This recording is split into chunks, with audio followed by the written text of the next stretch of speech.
हे काय आहे? हा आहे आपला नवीन स्पेशल गेम. पण कसं खेळतात हा गेम? मी शिकवते ना तुला. आनंदी दूध प्यायला ये. हो भाऊ नाही आले. अगं आनंदी असं काय करतेस? तू एक काम कर, भावनेला सांग की तूच हॉलमध्ये ये. ठीक आहे. भाऊ नाही तूच खाली आहे हॉल मध्ये, मी खेळते. हे बघ, 2 गोट्या अशा घ्यायच्या, एक इथे ठेवायची आणि दुसरीने बरोबर असा नेम धरून मारायचा. जर तुझा नेम अचूक लागला तर तुला एक पॉइंट मिळणार. एवढंच ना? हा गेम तर खूपच इझी आहे. मग आपण दोघींमध्ये कॉम्पिटिशन करूया. चल भाऊ कोण जिंकतंय ते.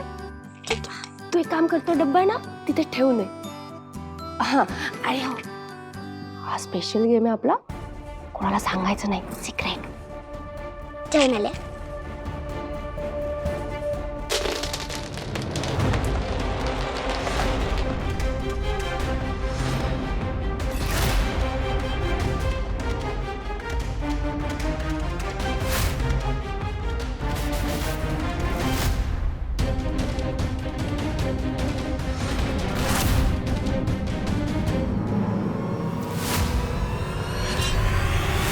भावना,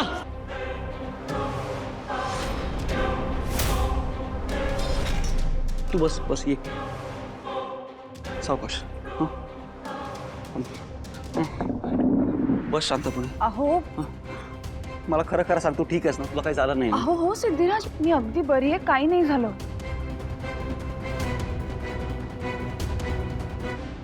गोट्या कशा पडल्या हॉलमध्ये? आनंदी तू खेळत होतीस?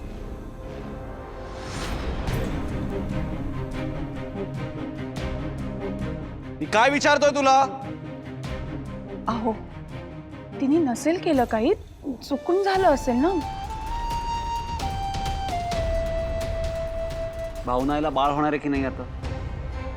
मग भावनाई खोलीत जेव्हा आराम करत असेल तेव्हाच खेळायचं, इतर वेळी खेळायचं नाही. कळलं? सॉरी सिद्धू बाबा, मी मुद्दामून नाही सांडले गोटा. आनंद ये इकडे. इतकं काही नाही झालं. हा अहो तुम्ही जरा शांत व्हा. सिद्धू काय रे, काय झालं? आई हॉलमध्ये गोट्या सांडल्या होत्या. भावना आत्ता घसरून पडली असती. 1000 वेळा या गोष्टी होत आहेत. इथून पुढे भावनाच्या बाबतीत कुठलाही हलगर्जीपणा मी खपवून घेणार नाहीये. अरे हो, पण जरा शांत हो. भावना, मला आधी एक सांग, तुला कुठं लागलं तर नाही ना? म्हणजे तुझी तब्येत ठीक आहे ना? नाही आजी, मी अगदी बरी आहे, काही नाही झालं. अगं आजी, मी सावरलं म्हणून ठीक आहे. याच्या पुढे भावनाच्या आजूबाजूला वावरताना सगळ्यांनी जबाबदारी देणे, काळजीने वागा. आणि आनंदी तू सुद्धा मोठी बहीण होणार आहेस तू आता. भावनाची आणि येणाऱ्या बाळाची तुला सुद्धा काळजी घ्यायची आहे. सिद्धू अरे, मुद्दाम केलं नसेल तिने, असं ओरडू नकोस. आई, काळजी म्हणूनच ओरडतोय ना. भावना, मला खरं खरं सांग, तुला बरं वाटतंय का? खरंच काही नाही होते, बरं वाटतंय मला. तरी सुद्धा मला असं वाटतंय की आपण डॉक्टरांकडे जाऊया. त्यांनी तुला तपासणं की माझी मनाची खात्री पटेल. अहो कशाला, काही गरज नाही, काही नाही झालंय मला. भावना, तरी सुद्धा चल. माझ्या मनाचं समाधान होईल म्हणून चल. पण चल. अहो अगं भावना, तो एवढा आग्रह करतोय ना, तर जाऊन याला काय हरकत आहे ग तुला? पण जा. बघ, आता आजी सुद्धा बोलते. चल ना भावना, प्लीज. आनंदी, मी आणि बाबा डॉक्टरांकडे जाऊन येतो. तोपर्यंत तू राहशील ना? आई, भावना, तू काळजी नको करूस, मी आहे. आनंदी ये बाळा, ये. काळजी करू नकोस.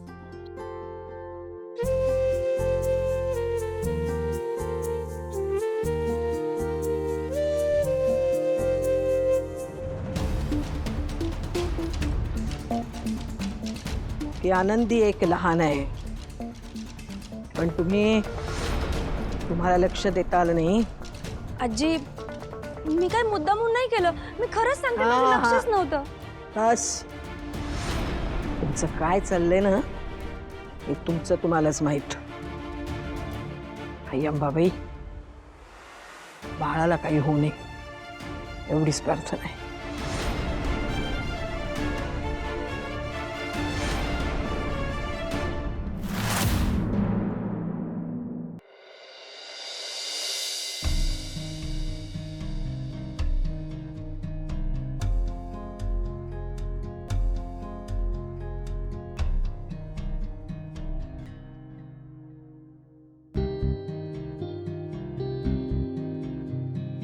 Good morning Janhvi. Good morning. काल घरी सेफली पोहोचलीस ना? सेफ? अरे कसली आरामात गेलीये मी. जयंत कानेटकरांची गाडी कसली भारी आहे रे, एकदम कम्फर्टेबल. आणि तुला माहितीये त्यांनी माझ्यासाठी त्यांची खास पर्सनल गाडी पाठवली होती. आणि अरे काल ना ऑफिसमधल्या AC मुळे ना माझा घसा जरा पॅक झाला होता, तर त्यांनी गाडीमध्ये थर्मसमध्ये गरम पाणी सुद्धा पाठवलं होतं माझ्यासाठी. फुल रॉयल ट्रीटमेंट. आणि अजून तुला सांगू, म्हणजे काल घरी जात असताना माझा गाडीमध्ये ना डोळा लागला. मला वाटलं घराबाहेर पोहोचल्यावर ड्रायव्हर दादा उठवतील मला, पण त्या ड्रायव्हर दादांनी तसं केलंच नाही. म्हणजे आम्ही घराबाहेर गेलो, त्यांनी गाडी तशीच थांबवली. मीच माझी उठले आणि मग घरी गेले. जानू, अगं हा सगळा ट्रॅप आहे. कसं सांगू मी तुला? तुला सांगते विश्वा, मिस्टर कानेटकर खरंच खूप चांगले आहेत. मी उगाचच त्यांच्याबद्दल नको ते गैरसमज करून घेतले होते. नाही म्हणजे बघ ना, काल रात्री मला घरी पोहोचायला उशीर झाला. आणि खरं सांगायचं तर आज सकाळी म्हणजे अजिबात झोप झाली नव्हती. तर मिस्टर कानेटकरांनी मला समोरून मेसेज केला होता की तुम्ही आज ऑफिसला उशिरा आलात तरी चालेल.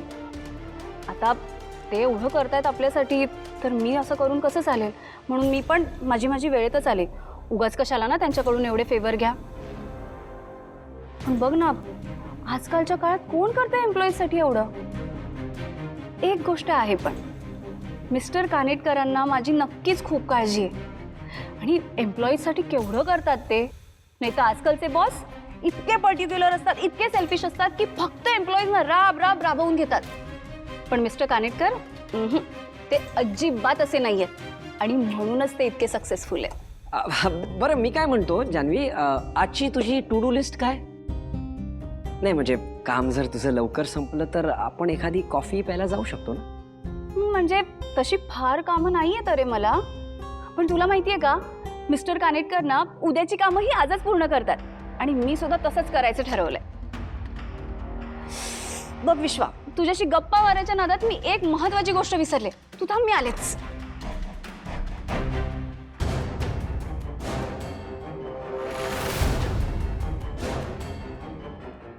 जानू, कसं सांगू तुला, कसं सांगू की जयंतचं हे रूप फसवं आहे.